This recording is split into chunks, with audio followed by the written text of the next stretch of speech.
This is the world in 1350.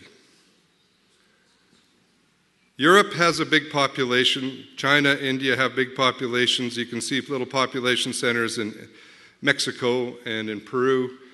Still, there's only 300 million people. This is normal. And you can see Europe has big white spaces in it, big wild spaces still in 1350. Here's the manifestation of that wildness. This is the grizzly bear or brown bear distribution in Spain and Portugal in the 14th century. Very abundant, widespread mammal. Normal European mammal is the brown bear. There's a little population right out the door here of brown bears. It's a normal European animal. This condition continued forward in much of Europe. This is an interesting book by Hoskins on the state of the English landscape. We think of England as one of the most crowded countries in the world. Indeed, at the end of the 17th century, only half of England was under cultivation, converted to human use. The other half was in a natural condition. Half of England, 300 years ago, was still in a natural condition. This is what England looked like. At least half of England looked like this. This is a photograph of the New Forest again. What's interesting about the New Forest, and I'll come back to that, as is the case in many European parks, is it was a king's hunting reserve. That's why it protected its natural conditions and its wildlife through the last 1,000 years. But this was normal in England 300 years ago. This is the population 300 years ago of the world. Europe is still a crowded place. You can still see the wild natural areas in Spain, the Carpathians. Germany has a lot of wild country in it. This is Europe. And I would argue that this is the period that you should be thinking about as normal for Europe. Not today. It's a period when you still have a high civilization, enormous cultural accomplishments, and you still have lots of nature. Because nature is fundamentally European. It is not a luxury. It is not something to be thought of as a nice thing to have. It is fundamental to Europe, as it is fundamental to every civilization.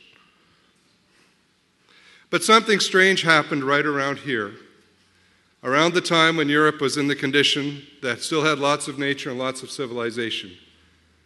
This estrangement from nature began in our heads. This is René Descartes. Was one of the most influential thinkers in the Western world. Humans are the lords and masters of nature. No more do we suckle from the she-wolf on the Capitoline Hill like Romulus and Remus did. Now we are the lords and masters.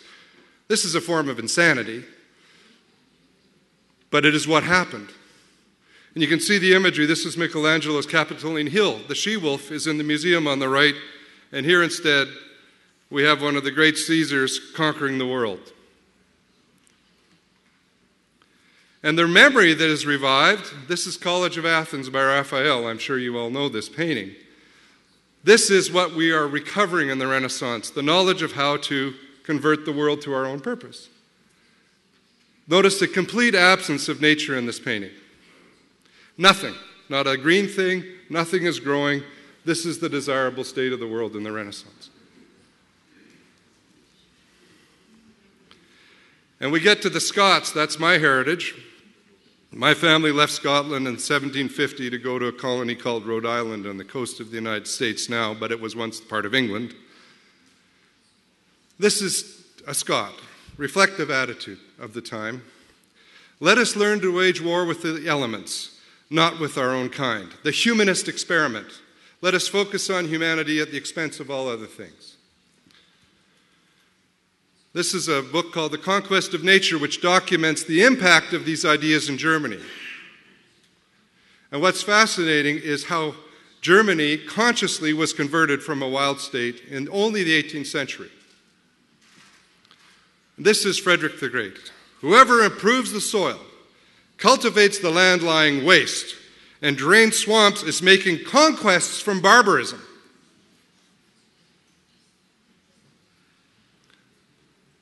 This is the new Europe that gets created consciously by these mental attitudes. They're only 250 years old. So we're left with a landscape that looks like this.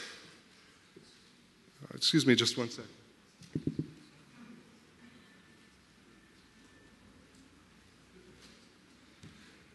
This landscape is in a visitor center in Spain, and it's under the question of whether or not it's a human landscape or a natural landscape. This is local people living on the land. This is a mess. This is not sustainable. This is an ecological catastrophe. And it's a new phenomenon. It's really a 19th century phenomenon. This is what happened to large carnivores once this idea stepped in. Grizzly bears and wolves, or brown bears as you can call them. The wolf, the bear, and the lynx were largely removed from Germany, but only that recently. And the final extirpation was done in the 19th century. It was done with pride. Let's get rid of these wild things. And then, of course, Europeans like me moved to North America because Europe got so crowded we spread out around the world. This is a painting called American Progress. Here we have liberty setting out from the big cities on the East Coast to conquer Western North America. Before her flee bison, wolves, and Aboriginal people. Chase out the wildness, conquer barbarism. Now this is liberty, the American model, but if you fatten her up a little bit and you put a crabby expression on her face, this is Queen Victoria. She did it in Canada, she did it in Australia, she did it in India as much as she could. We're all engulfed in this madness. But there was a positive thing happened in Europe at the same time. There was a counter-reaction to the ugliness of the destruction of the world. It was called Romanticism. Some of the great thinkers, Rousseau, Goethe, Wordsworth, talked about how we need to keep nature intact. It's fundamental, it's beautiful, we must do this. And they had an important student named Emerson who was an American. And they made the statement that nature was beautiful and good. Curiously, so did Leonardo da Vinci. You can see on that poster, but what we remember is Raphael, not da Vinci. And the arts began to show wild nature as good. The plein air movement in painting resulted in the creation of one of Europe's first protected areas, Fontaine, what's the name of that darn park in France? Near Paris, there's a place that a park was created. I have it committed to memory and I've lost it. Fontainebleau, thank you. Fontainebleau, that's what I was looking for. In 1858, a park is created because of all the plein air painting. And plein air painting is an innovation that says, let's paint nature as it is, not in the studio. Incredible mental advance. Very European. And this poem, translated from Persian by this man, Fitzgerald, was the most widely read poem in the English-speaking world in the 19th century. Think internet.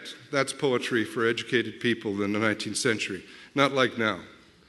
This wonderful line, here with a loaf of bread, beneath the bough, a flask of wine, a book of verse, and thou beside me singing in the wilderness, and wilderness is paradise enow.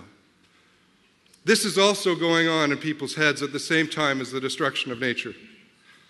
This is a German thinker in the 19th century who saw all the rivers straightened and the destruction of wild nature in Germany and said, we should have wilderness preservation. We should not have geometrical waterways.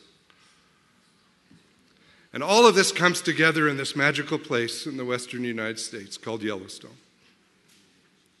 This is the world's first national park.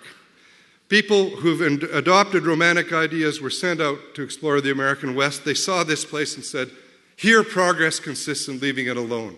And we will leave it alone on behalf of all the people. But we will have wild nature on behalf of all the people. This is the great innovation of national parks. Before, there were reserves with intact nature, like the one over the hill here where the Marsican brown bear still lives, which was set up by a king or a duke. Now it's for the public. Now humans will be able to manage the common for the good of nature and the good of themselves. Brings us forward to this period here. We can see the world starting to get overwhelmed by people. Is it too late to create national parks? Is it too late to do this? The answer is no. In fact, in Europe, in 1910, you began creating national parks. You've been at it 100 years. It's very much a European institution now. You have places like this still in Europe 100 years later, like Romania, where there's still wild nature, as wild as any place in North America, in Romania. It is not only North America that has wildness, or Africa. And yet, we see people talk about conservation in Europe as paisaje humano, paisaje natural, all the landscape is shaped by man, that's normal, that's a European norm. I'm sorry, it's not. It's a 200-year-old artifact of a conscious decision to subjugate the earth. Normal for Europe is nature. I invite you to reset your clock on that sense and think about it that way. You have places like Bieleveja, where you have Vicente bison that have survived in the wild. You have places like this park, where you have wolves and brown bears. These are normal European features. This is a remarkable feature of Europe that I consider to be very special. Europe is getting wilder. This is a wolf photographed in Switzerland by Peter Detling a few years ago. There were no wolves in Switzerland when I lived in Switzerland 30 years ago. They were consciously chased out. Now Europe is recovering, getting wilder. This is fields going back to nature in the Pyrenees. For some reason, this is viewed as a problem. You should be celebrating this. The beech forests that are recovering, I've heard people say, are a problem for biodiversity because we have so much biodiversity in the fields. My God, if you don't have beech forests, you're not going to have large carnivores. If you don't have large carnivores, you lose part of your heritage. Recovering nature is a good thing. I urge you to celebrate it. This is beautiful Europe. This is an old-growth beech forest from the Cantabrics in Spain. And of course, we all know the climate is changing. Saving nature intact would solve 20% of all the emissions in the world. I repeat that. 20% of all emissions, more than all the automobiles in the world, come from destroying wild nature. We should reset our targets. Nature needs half. We should be protecting at least half of the world in an interconnected way if we want to have a sane 21st century. There is fragmented places in the world. There are still very wild places in the world. All the green is still wild, intact old forests. We can do a lot in other countries, but we can do a lot in settled countries. This is a map of high wilderness values, an interesting map from 2010 that came from the European Commission in the mail the other day. You can still see in blue where there's brown bears, and you can see in green where there's high wilderness values. You have a lot in Europe to work with. Europe should be a leader in the recovery of wild nature. We hope to have the World Wilderness Congress in Europe in 2013 so that we can explore this relationship of humanity and wild nature. And one of the objectives we believe would be good for Europe is very much like what Sarat talked about, is an interconnected network of wild areas, wilderness areas in Europe that supports all of wildlife, all of nature, all of the European character. But right now, this is the state of our world. It is beautiful, but it lies in tatters. The task of our generation, the task of the 21st century, is to reweave a tapestry of life built on a foundation of all of life, to restore life to all of the world so that we can look our grandchildren in the eyes and say, it was our challenge to do something well, and we did it. Thank you.